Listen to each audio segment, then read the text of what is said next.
He had everything timed to the minute. The flowers, the vows, the future. The billionaire's life was flawless, profitable, and perfectly planned.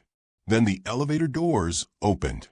One unexpected woman stepped into the room, and in a single heartbeat, certainty shattered. She wasn't dressed to impress. She wasn't on the guest list.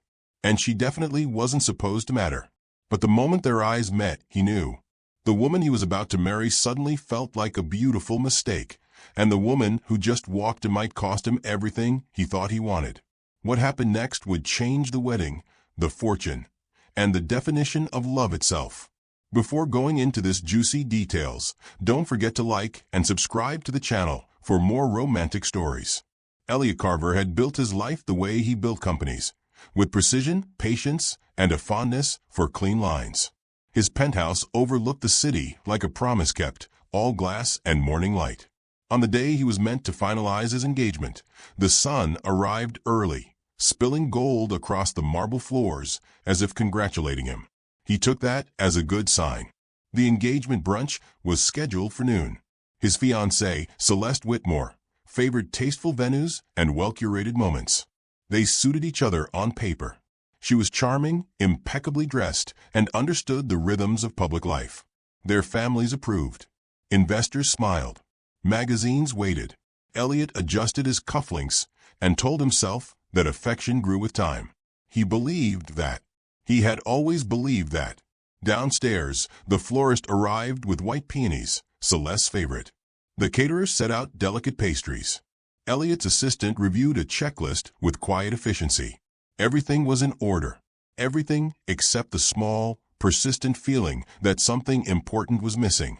Like a melody he couldn't quite remember. He shook it off.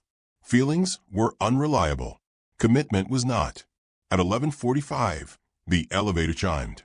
Elliot looked up casually, expecting his sister or the event planner. Instead, she walked in. Her entrance was unannounced and unhurried, as though she belonged there. She wore a simple blue dress that caught the light when she moved, and her hair was pulled back in a way that suggested she had chosen comfort over display. She paused just inside the doorway, scanning the room with curiosity and a soft smile. Elliot's breath stopped. He knew her, or rather, he knew the idea of her, so well that seeing her in the flesh felt like recognition instead of surprise. "Hi," she said, her voice warm and steady. "I'm looking for Elliot Carver." He found his voice with effort. "That's me." Her smile widened, and something gentle stirred in his chest, a feeling both new and oddly familiar. "Good. I was hoping I wasn't too late." "Late for what?" he almost asked. Instead, he stepped forward, drawn by a certainty he didn't fully understand. "Can I help you?" She held out her hand. "I'm Mara Hayes." The name landed with quiet impact.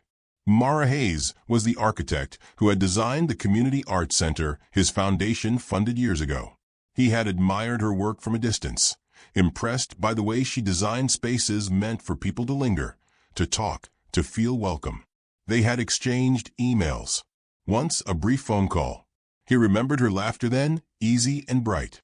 He hadn't known she looked like this. "I didn't expect to meet you in person," he said honestly. "I was in the city," Mara replied, "and I realized I'd never properly thank you for believing in that project." Elliot gestured toward the seating area. "Please, sit. I'd like that." They sat. Conversation flowed as naturally as breath. Mara spoke about her latest designs, about how she measured success not by awards, but by how often people returned to a space. Elliot found himself telling her things he rarely shared, how he missed building things with his hands, how numbers sometimes felt easier than emotions. They laughed. Time slipped. At noon precisely, the elevator chimed again.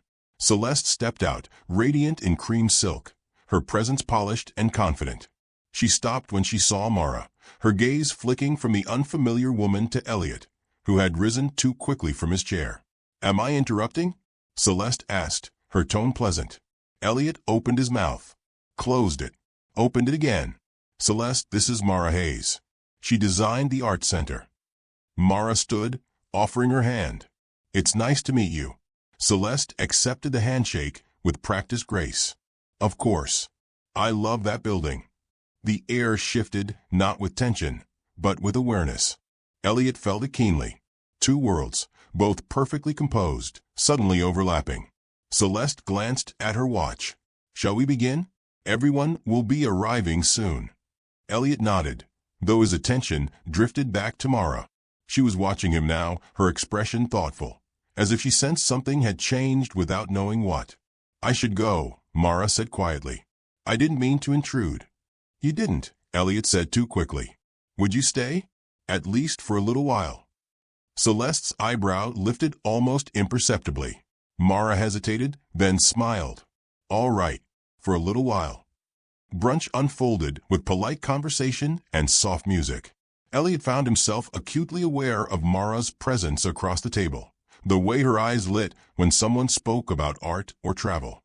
Celeste, seated beside him, spoke with elegance about upcoming plans, about shared futures that suddenly felt less certain than they had that morning. When the guests finally departed and the room grew quiet, Celeste rose and kissed Elliot's cheek. We should talk later, she said gently. There's no rush. After she left, Mara stood near the window, gazing out at the city bathed in afternoon light. You're very good together, she said, without bitterness. Elliot joined her. Are we? She turned, meeting his eyes. Something unspoken passed between them, tender and undeniable. I should really go now, Mara said. Elliot's heart beat faster. Will I see you again? She smiled, a question in her eyes. That depends. On what? Mara reached into her bag and pulled out a folded invitation he recognized immediately. It was his wedding invitation.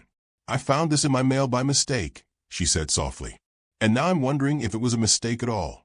Elliot stared at the invitation, then back at her, as the meaning of the moment settled in, and the future he thought he knew began to gently, irrevocably shift. Before he could speak, Mara stepped toward the door, leaving him with one unanswered question and a heart suddenly wide awake. Would he choose the life he had planned, or the love that had just found him? Elliot did not move for a long moment after the door closed behind Mara. The city outside the window hummed, indifferent to the quiet revolution happening in his chest. He picked up the invitation she had left behind, tracing his own name embossed in gold. For the first time since the proposal, the letters felt strangely heavy, like they belonged to a story written for someone else. That evening, he called off the celebratory dinner. Blamed work. Everyone accepted that easily. Elliot Carver postponing pleasure for responsibility was practically tradition. But when night settled over the penthouse, sleep refused him. Every time he closed his eyes, he saw blue fabric catching the light and a smile that hadn't asked for anything, yet somehow asked for everything. By morning, he had made a decision. Not a final one, just an honest one. He found Mara 2 days later at the art center. Sunlight streamed through the tall windows she had designed, scattering color across the floor from the stained glass installation in the lobby. Children laughed somewhere down the hall.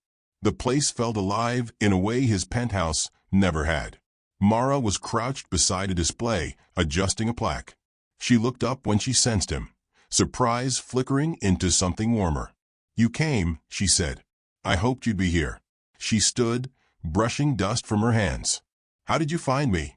I remembered you said this place was your favorite on quiet afternoons. Her smile softened. You listened more than you let on. They walked slowly through the space together, their steps unhurried. Elliot told her the truth about the wedding being postponed, about realizing he had mistaken stability for certainty. Mara listened without interrupting, without triumph, without pressure. When he finished, she stopped near a window overlooking the courtyard. I didn't come into your life to change it, she said gently. I just came to say thank you. I know, Elliot replied. That's what makes this harder. And clearer. She studied his face, searching for something. You're standing at the edge of a very different future. So are you, he said. If you'll let yourself be. Silence settled between them, not awkward but full. Outside, a breeze stirred the trees. Somewhere a piano began to play, someone practicing, imperfect and earnest. Mara exhaled. I'm not the kind of woman who fits neatly into a life already drawn. Elliot smiled, just a little. I'm starting to think that's exactly the point. She laughed softly, then hesitated. There's something you should know. His heart lifted and tightened all at once. What is it? Mara reached into her bag again, her expression unreadable this time. Before she could speak, Elliot's phone buzzed in his pocket. Celeste's name glowing on the screen. 3 lives, 1 moment, and a truth waiting to be spoken. Elliot looked from the phone to Mara's eyes as she opened her mouth to finally say what she'd come to tell him. And the future held its breath.